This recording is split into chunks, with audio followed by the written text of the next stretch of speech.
মামাদের বাড়িতে আরও একটা দিনের শুরু। তো সকালবেলায় খুব সুন্দর রোদ ঝলমলে আকাশ, আর মামাদের এই হচ্ছে নতুন মন্দির হয়েছে, বিষ্ণু মন্দির। তো রায় সকাল সকাল ওখানে গিয়েছিল।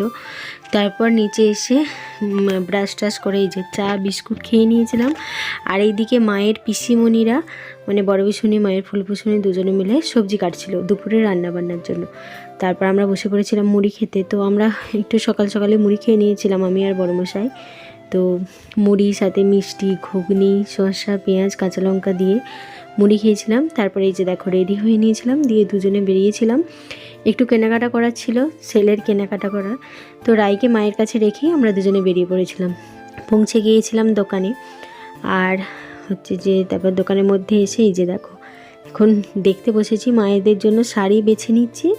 তারপর মায়েদের শাড়ি বেছে নিয়ে এইদিকে চলে আসছি জামা নিতে। তো আমার জন্য জামা নিয়েছিলাম। তো নিয়ে তারপর বিল পেমেন্ট করে আবার ওখান থেকে চলে আসছিলাম মামা বাড়ি।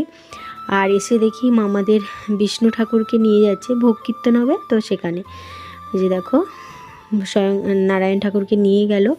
তারপর স্নান টান সেরে বসে পড়েছিলাম খেতে। আর সেদিন দুপুরে মেনুতে ছিল ভাত, সাথে ছিল কুমড়ো পুঁই শাক, ছিল ছেঁচড়া, এঁচোড় চিংড়ি, ডালটা এত সুন্দর হয়েছিল, চাপ চাপ, যে ডাল দিয়েই ভাত খাওয়া যাচ্ছিলো। আর সাথে ছিল মাছের তেল ঝাল।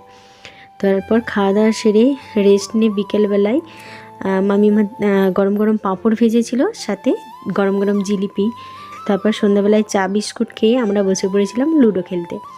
তো মামা বাড়িতে আসলে এটাই আমাদের সবথেকে মজার ব্যাপার, সেটা হচ্ছে যে আমরা সারাদিন এত মজা করি সবাই মিলে।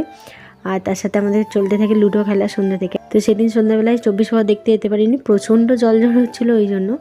তারপর এই যে দেখো কারেন্ট থাকেনি, ওই জন্য ফ্ল্যাশ জেলে জেলে রাতের খাবার খেতে বসেছিলাম।